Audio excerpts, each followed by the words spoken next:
Hi, welcome to Nisha's kitchen. நம்ம இப்போ கிச்சனில் வாழைக்காய் சிப்ஸ் எப்படி செய்யலாங்கிறத பார்க்க போகிறோம். இதுக்கு முன்னாடி நம்ம வீடியோ ஃபஸ்ட் டைம் பார்க்குறவங்க கீழே இருக்கிற சப்ஸ்கிரைப் பட்டனை சப்ஸ்கிரைப் பண்ணிக்கோங்க. பக்கத்தில் இருக்கிற பெல் ஐக்கானை கிளிக் பண்ணிக்கோங்க. வாங்க வீடியோக்குள்ளே போகலாம். இப்போ நான் வாழைக்காய் சிப்ஸ் செய்கிறதுக்கு 2 வாழைக்காய் எடுத்துருக்கிறேன். வாழைக்காய் வந்து நம்ம தோல் சீவி எடுத்துக்கலாம். நம்ம தோல் சீவின உடனே நம்ம இப்போ ஸ்லைஸ் போட ஆரம்பிச்சிடணும், இல்லைன்னா வாழைக்காயோட கலர் மாறிடும். இப்போ நம்ம சிப்ஸ் அளவுக்கு வந்து ஸ்லைஸ் போட்டுக்கலாம். இந்த மாதிரி ஸ்லைஸ் போட்டு வச்சுக்கணும். இந்த அளவுக்கு தின்னாக இருக்கணும் வாழைக்காய்.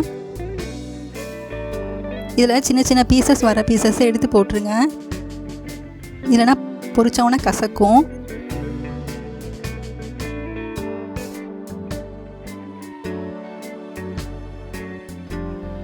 இப்போ நம்ம இந்த வாழைக்காயில் கொஞ்சமாக தேவையான அளவு தண்ணி சேர்த்துக்கணும்.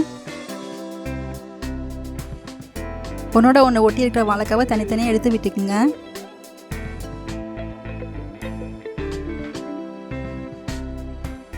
இதில் நம்ம இப்போ 1.5 டீஸ்பூன் உப்பு சேர்த்துக்க போகிறோம்.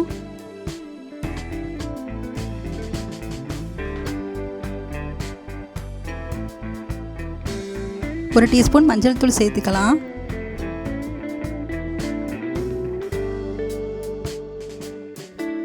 ரெண்டையும் சேர்த்து தண்ணியில் முக்கிற அளவுக்கு நல்லா கலந்து விட்டுக்குங்க. நம்மளுக்கு கிறிஸ்பினஸ் வர்றதுக்காக நம்ம வந்து நல்லா தண்ணியில் முக்கி ஒரு 10 நிமிஷம் ஊற வச்சுக்கலாம். 10 நிமிஷம் ஆயிடுச்சு. நமக்கு இப்போ வாழைக்காய் ரெடியாக இருக்குது. தண்ணி இல்லாத அளவுக்கு நம்ம இதை வடிகட்டியில் வச்சு வடிகட்டிக்கலாம். இப்போ நமக்கு தண்ணியெல்லாம் ட்ரை ஆகி வாழைக்காய் வந்து பொரிக்கிற ஸ்டேஜில் ரெடியாக இருக்குது. இப்போ நம்ம பேனில் தேவையான அளவு நல்லெண்ணெய் சேர்த்துக்கலாம். எடுத்து வச்சுருக்கிற வாழைக்காவை கொஞ்சம் கொஞ்சமாக சேர்த்து பொரிச்சு எடுத்துக்க போகிறோம். ஃப்ளேம் வந்து லோ ஃப்ளேமில் வச்சு பொரிங்க.